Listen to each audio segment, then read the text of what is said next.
नमस्कार साथियों।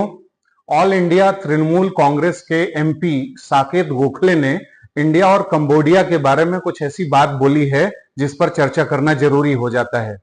साकेत गोखले ने देवयानी खोब्रागडे, जो कि कंबोडिया में एम्बेसडर हैं भारत की, उनको लेकर के एक टिप्पणी करी है कि जिस तरीके से अभी कंबोडिया का जो न्यू ईयर सेलिब्रेशन है उसमें उन्होंने खमेर, जो ट्रेडिशनल खमेर कल्चर है, उसका जो अटायर है, जो परिधान है, वो पहन लिया, यानी मुकुट लगा लिया और रत्न जड़ित जो पोशाक है वो पहन लिया, और उसमें वो बिल्कुल खमेर अप्सरा जैसी दिख रही हैं। और इस बात का बहुत विरोध किया है साकेत गोखले ने, जो कि एमपी हैं महाराष्ट्र से। उन्होंने कहा है कि भारत की विदेश नीति में अब यही सब बचा है कि वहां पर जो है फोटो शूट कराया जाए और इस तरीके से खमेर कल्चर में परिधान पहने जाएं। एक तरफ तो कंबोडिया में ड्रग ट्रैफिकिंग और ह्यूमन ट्रैफिकिंग बड़े पैमाने पर हो रही है और भारतीयों को वहां डिटेन किया गया है, गिरफ्तार करके रखा गया है ड्रग ट्रैफिकर्स और ह्यूमन ट्रैफिकर्स के द्वारा। उसके लिए तो सरकार कोई काम नहीं कर रही है और वहां इस तरीके से परिधान पहन करके संबंधों को सुधार करने की कोशिश की जा रही है। साथियों, यहाँ पे हमें दो बातों को समझने की जरूरत है। पहली बात तो ये कि जब भी एक देश दूसरे देश से संबंध बनाता है तो वहां सॉफ्ट जो पावर है उसका भी इस्तेमाल करता है, यानी कल्चर, सिविलाइजेशन, लैंग्वेज, रिलीजन और भी तमाम ऐसी चीजें हैं जिसके प्रति हम रिस्पेक्ट शो करते हैं, तो दूसरे देश के मन में भी दूसरे देश के प्रति अच्छा भाव आता है।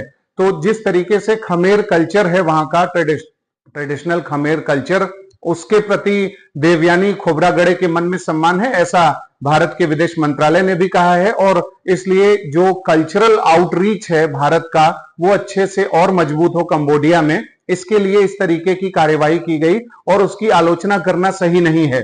कंबोडिया के साथ इस समय हम डिफेंस रिलेशनशिप बढ़ाने की दिशा में भी अग्रसर हैं, डिफेंस एक्सपोर्ट बढ़ाने की दिशा में अग्रसर हैं। हम ब्रह्मोस मिसाइल उसे बेचने की प्लानिंग कर रहे हैं और जो हमारा इंडो पैसिफिक स्ट्रेटेजी है उसमें भी कंबोडिया एक महत्वपूर्ण प्लेयर है। तो ऐसी सब बातों को विवाद बना करके इंडिया कंबोडिया रिलेशनशिप को खराब नहीं करना चाहिए, ऐसा बहुत से लोगों का कहना है। और वहीं दूसरी तरफ यह है कि कंबोडिया और जो पूरा साउथ ईस्ट एशिया का रीजन है, वहां ढेर सारे ऐसे प्रोजेक्ट्स चल रहे हैं जो नॉर्थ ईस्ट के डेवलपमेंट के लिए महत्वपूर्ण हो सकते हैं। जो India Myanmar Thailand trilateral highway project है, उसमें अभी कंबोडिया को भी जोड़ दिया गया है। कंबोडिया, लाओस और वियतनाम जैसे देश जो हैं कल्चरली किस तरीके से भारत के साथ मिलकर के काम करेंगे, इस पर कार्यवाही हो रही है।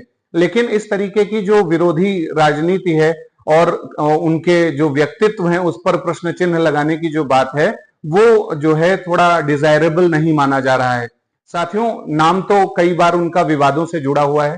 2013 में देवयानी खोब्रागडे पर एक वीजा फ्रॉड करने का आरोप लगा था और अमेरिका और भारत के संबंध भी प्रभावित हो गए थे 2013 में। बाद में धीरे धीरे उसको ठीक किया गया और भी कई अवसरों पर इस तरीके से कार्यवाहियां देखी गई हैं। लेकिन जो इनका 25 साल का अनुभव है डिप्लोमेट के रूप में और एक योगा प्रैक्टिशनर के रूप में, और जिस तरीके से योगा और इंडियन कल्चर को प्रमोट करने की बात है इंडियन एम्बेसीज के थ्रू साउथ ईस्ट एशिया में, उस दिशा में बेहतर कार्यवाही चल रही है।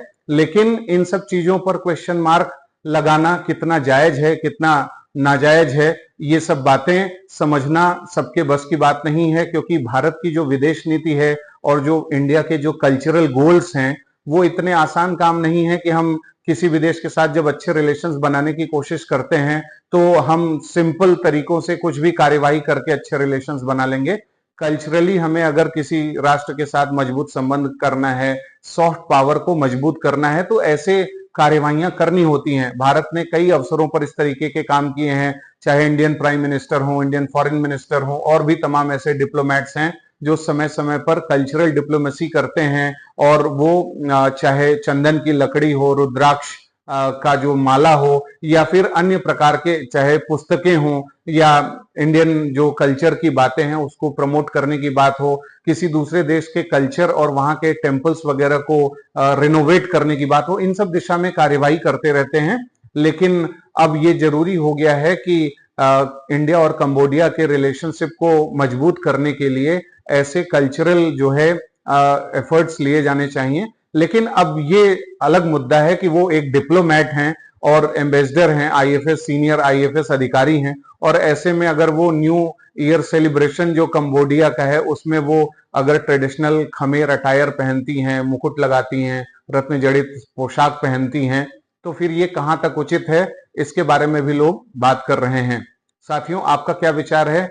देवयानी खोबरागड़े का ये जो प्रयास है, उन्होंने ये जो कार्यवाही की, क्या आप इसे उचित मानते हैं या आप इसे अनुचित मानते हैं? आपका क्या विचार है, आप हमें कमेंट बॉक्स में बताएं।